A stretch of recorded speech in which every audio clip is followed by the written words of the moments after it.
अस्सलाम वालेकुम। मेरा नाम है काशिफ़ अली और मैं इलामा इकबाल मेडिकल कॉलेज में फ़र्स्ट ईयर का स्टूडेंट हूँ। आज मैं आपको बताऊँगा कि आप अपनी एमडी कैट की प्रिपरेशन को किस तरह से लेके चल सकते हैं। तो चलिए इसकी मैं सब्जेक्ट वाइज़ आपको डिस्ट्रीब्यूशन बताता हूँ कि आपने किस तरह से इसकी प्रिपरेशन को लेके चलना है, इसके किस तरह से टेस्ट को मैनेज करना है। तो सबसे पहले मैं स्टार्ट करता हूँ बायोलॉजी से।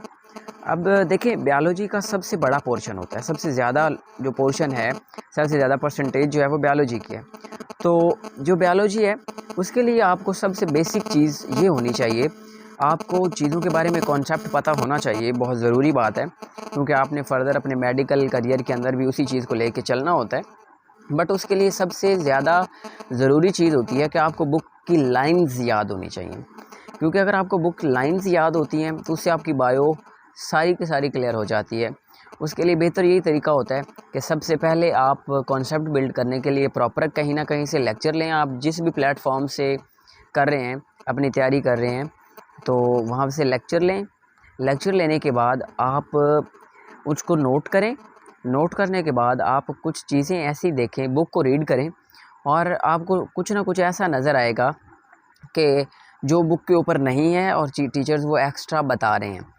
तो आप उसको भी नोट करें, लाज़मी नोट करें, क्योंकि टीचर जो एमडी कैट के टीचर्स हैं वो कभी कोई इररेलेवेंट बात नहीं बताते। एक्चुअल में वो हमारी चाहे बुक में ना हो, लाइक पीटीबी में ना हो, बट वो किसी और प्रोविंस की बुक के अंदर मौजूद होता है। फॉर एग्ज़ाम्पल वो किसी फेडरल में होगा या फिर वो केपीके की बुक के अंदर लिखी होगी बात, तो आपने उस बात को बहुत ज़्यादा मेंशन करना है अच्छी तरह से और वो आपको याद होनी चाहिए। That is very necessary condition for you people.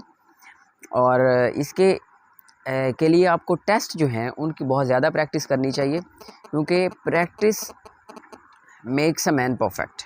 अगर आपने प्रैक्टिस जितनी ज़्यादा एमसीक्यूज़ की है, वो सब्जेक्ट हर सब्जेक्ट के लिहाज से बात कर रहा हूँ कि जितनी ज़्यादा आपने प्रैक्टिस की है उतना ही ज़्यादा आपको बेनिफिट होगा, टाइम मैनेजमेंट का फ़ायदा होगा आपके एमडी कैट के एक्चुअल एग्ज़ाम के अंदर।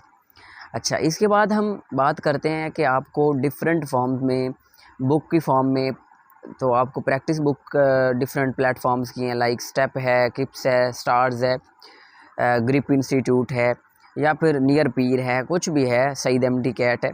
तो आपको सारी इस तरह की अगर चीज़ें अवेलेबल मौजूद हैं तो सारे टेस्ट कोशिश करें कि सारे के सारे टेस्ट कर लें हर सब्जेक्ट के। तो इसके अलावा अगर हम बायो की बात करें तो बायो के अंदर और जो चीज़ आती है वो ये होती है कि आपने बुक आपको इतनी ज़्यादा याद होनी चाहिए कि आपको इवन के हर पॉइंट को, हर छोटे से छोटे पॉइंट को भी बायो के अंदर मिस नहीं करना है। और उसका बहुत बड़ा पोर्शन होता है, उसके हर चैप्टर ही इम्पॉर्टेंट है। तो आपने इम्पॉर्टेंस को सबसे पहले माइंड में लेके आना है। अगर कुछ ज़्यादा इम्पॉर्टेंट है उसको ज़्यादा अच्छे से टाइम दें, अगर कोई कम इम्पॉर्टेंट है तो उसको आपने क्या करना है कि थोड़ा सा कम भी टाइम दे रिलेटिवली, तो गुजारा हो जाए। अच्छा, इसके बाद हम आते हैं केमिस्ट्री के ऊपर। तो केमिस्ट्री के आप यही काम करेंगे कि लेक्चर आपने ले लिए।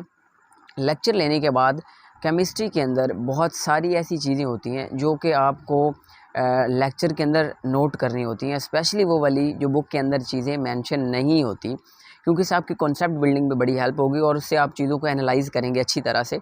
और ये बहुत ज़रूरी कंडीशन है क्योंकि जो केमिस्ट्री है उसका भी पोर्शन अच्छा खासा ज़्यादा होता है। तो आपने कोशिश यही करनी है कि केमिस्ट्री को जैसे ही फॉर एग्ज़ाम्पल एक चैप्टर कर लिया ना, तो उसके फ़ौरन साथ में एमसीक्यूज़ कर लें, क्योंकि जो केमिस्ट्री है इसके अंदर स्पेशली फ़िज़िकल केमिस्ट्री और इस तरह इसके अंदर ऑर्गेनिक केमिस्ट्री, जो उसकी ना एक्चुअल में कन्वर्जन्स वगैरह अक्सर भूल जाती होती हैं। तो उसके लिए आप कोई निमोनिक्स बना लें। फॉर एग्ज़ाम्पल हम निमोनिक करते होते थे कि अल्केन की जब ऑक्सीडेशन करवाते हैं तो क्या बनता है, पहले अल्कोहल बनता है, फिर एल्डिहाइड बनता है, फिर जो है वो क्या बनता है, कार्बोक्सिलिक एसिड बनता है, देन वो कार्बन डाइऑक्साइड में और वाटर में चेंज हो जाती थी। तो इस तरह से आपको निमोनिक आने चाहिए। जिस तरह मैंने एक निमोनिक ये बनाया हुआ था, ओल, अल और ऑइक। तो ये एक तरतीब से ऑक्सीडेशन अगर रिडक्शन करेंगे तो ये रिवर्स हो जाएगा। इसी तरह से आपको इलेक्ट्रोकेमिकल सीरीज़ है, इस तरह कुछ चीज़ें हैं जो कि निमोनिक से याद रखनी है। अदरवाइज़ आपको जो टॉपिक जैसे ही पढ़ना है आपको वैसे ही उसके टेस्ट कर लेने हैं केमिस्ट्री के अंदर। ये वाली बात आपने लाजमी याद रखनी है। इसके बाद हम बात करते हैं फ़िज़िक्स की। तो फ़िज़िक्स जो है उसकी जो सबसे इम्पॉर्टेंट चीज़ें हैं वो आपको ना एक्चुअल में कॉन्सेप्ट पता होना चाहिए, कॉन्सेप्ट और फार्मूले का पता होना चाहिए। क्योंकि अगर आपको कॉन्सेप्ट आता है और फार्मूला नहीं आता तब भी इशू है। अगर सिर्फ फार्मूला आता है तो आपको वो फैक्टर्स भूल जाते हैं कि ये फार्मूला किन किन फैक्टर्स पे और जिन फैक्टर पे डिपेंड कर रहा है, जो चीज़ें इसके ऊपर मेंशन नहीं हैं, तो आपको वो फार्मूला के फैक्टर्स भूल जाते हैं। तो इसलिए आपको किसी भी टॉपिक का कॉन्सेप्ट आना चाहिए और फार्मूला आना चाहिए, दोनों चीज़ें आनी चाहिए। और उस फार्मूले की एप्लीकेशंस क्या हैं, यानी कि उस फार्मूले को आप अप्लाई करके कितने एमसीक्यूज़ के अंदर चेंज कर सकते हैं, आपको ये सारी चीज़ें आपने कोशिश करनी है। फॉर एग्जांपल आपने फार्मूला एक लेना है, कोई भी फार्मूला लेना है, उसको एनालाइज करना है। फॉर एग्जांपल F=ma होता है, हमें पता है कि फोर्स = मास × एक्सेलरेशन होता है। अब आपने इसमें ये देखना है कि वो हमें ये भी बता सकता है कि सिर्फ ये कंडीशन नहीं है कि सिंपल फोर्स पूछ लेगा, मास और एक्सेलरेशन दे के, वो इस तरह भी कर सकता है।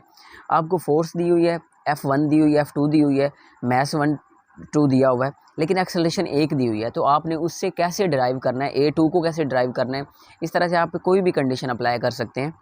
तो फिज़िक्स के लिए प्रैक्टिस सबके लिए ज़रूरी है। प्रैक्टिस जितने ज़्यादा आप एमसीक्यूज़ कर सकते हो आपने करने हैं, कोशिश करनी है आपने कि जितने ज़्यादा एमसीक्यू करेंगे आपका उतना बेनिफिट होता है। यकीन करें, आपके अगर MCQ at the end of the day तक एफएलपीज़ के अंदर भी अगर गलत हो जाते हैं तो आपने टेंशन ज़रा भी नहीं लेनी, क्योंकि एमसीक्यूज़ हमेशा क्या होते हैं, गलत होते रहते हैं। और इवन के जब एफएलपी हमारे हो रहे थे तो तब भी एमसीक्यू ऐसे बहुत सारे थे जो हमें लग रहा था कि हमने पहली दफ़ा पढ़े हैं, तो यार इतनी सी ये जो अकेडमीज़ वाले होते हैं ये इतनी सी डिफ़िकल्टी लेवल ज़्यादा रखते हैं कि बच्चे जो है ना वो इजीली जब एक्चुअल एग्ज़ाम में बैठेंगे ना तो उनको वो ईजी लगते हैं चीज़ें। इसके बाद जो हम इंग्लिश और लॉजिकल रीजनिंग की बात करते हैं, तो देखिए इंग्लिश के लिए ना आपको रूल्स, बेसिक रूल्स आने चाहिए, सरफेस नॉलेज होना चाहिए, आपको हर रूल की बेस पता होनी चाहिए। इसके अंदर आपको ये नहीं है कि रूल के अंदर घुस जाएं, ऐसा कुछ करें, तो ऐसा नहीं करना आपने कि रूल के अंदर ऑपरेशन करना शुरू कर दें जी, रूल्स के अंदर डीप चलते जाएं। सब्जेक्ट वर्ब एग्रीमेंट की काफ़ी एक्सेप्शनल केसेस याद होने चाहिए आपको, और ये वाली बात केमिस्ट्री में भी अप्लाई करनी है कि एक्सेप्शनल केसेस उसने लाजमी पूछने हैं। एक्सेप्शनल केसेस पे वो पूछता है। फॉर एग्जांपल अगर वो हाइड्रोजन बॉन्डिंग के बारे में पूछना चाह रहा है तो एक ग्रुप का ट्रेंड देगा। फॉर एग्जांपल वो ट्रेंड देगा जी HF HCl HBr HI, तो आपसे पूछेगा ये कि इसका ट्रेंड नॉर्मल है कि वो नीचे की तरफ इंक्रीज़ कर रही हैं इंटरमोलेकुलर फोर्सेस, बट आपने ये बताना है कि इसके अंदर किस में ज़्यादा हैं, इस मॉलिक्यूल्स में से, तो HF में ज़्यादा हैं। तो इस तरह से एक्सेप्शनल केसेस आपको हमेशा याद रहने चाहिए, आयोनाइजेशन एनर्जी का या और डिफरेंट एक्सेप्शनल केसेस हैं, ये आपको इंग्लिश में भी और केमिस्ट्री में भी याद रखने हैं। देन हम बात करते हैं लॉजिकल रीजनिंग की, और लॉजिकल रीजनिंग के अंदर जो है ना आपके एक्चुअल में चीज़ें होती हैं वर्बल नॉन वर्बल, यानी कि इस तरह की चीज़ें होती हैं कि जो आप जनरली प्रैक्टिस एमसीक्यूज़ जितने करेंगे उतना ज़्यादा फ़ायदा होगा आपके लिए, उतना बेनिफिट होगा। तो आपने कोशिश यही करनी है कि आप उसके लिए भी एमसीक्यू करें, उसके रूल्स को पढ़ें, सीखें और उसके बाद उसको अप्लाई करें।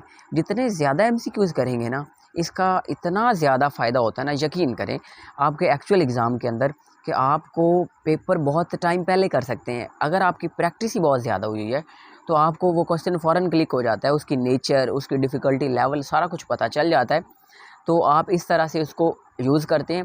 और लॉजिकल रीजनिंग के लिए आप ये ना करें कि डोगर की बच्चे बुक्स ले लेते हैं या कुछ और ले लेते हैं। आपने कुछ स्पेशलाइज बुक हैं जो पीएमसी ने जिस तरह के टॉपिक दिए हुए हैं, तो उसके लिहाज से आपने देखना है, जो कि डिफरेंट अकेडमीज़ की मौजूद भी हैं, आप नेट से भी देख सकते हैं। तो इस तरह की जो है फैक्ट्स एंड फिगर्स के ऊपर काम करना है, वर्बल नॉन वर्बल के ऊपर काम करना है। तो वो बेसिक चीज़ें हैं। एक सीक्वेंस आपसे पूछा जा सकता है, लेकिन इतने डिफ़िकल्टी लेवल भी पीएमसी में नहीं आते, सीक्वेंस भी नहीं पूछा जाता, इवन के बहुत ही सिंपल चीज़ें पूछी जाती हैं। तो बेस्ट ऑफ लक, आपने अच्छे से तैयारी करनी है, रिलैक्स होकर तैयारी करनी है, मोटिवेटेड रहें, but motivated in positive sense, competition in positive sense. अगर आप एक दूसरे बंदे को देख के परेशान हो जाते हैं कि वो 18 घंटे या 16 घंटे पढ़ रहा है, तो फिर उस मोटिवेशन का कोई फ़ायदा नहीं है। लेकिन हाँ, अगर वो 15 घंटे 16 घंटे आपको साथ वाला पढ़ रहा है, आप उससे मोटिवेटेड होते हैं, तो इसका मतलब ये है आप इसको पॉजिटिव लेके में चलें और कहें कि मैं भी उतना ही पढ़ूंगा और उसका आउटपुट भी उतना ही लेके आऊँगा। Best of luck.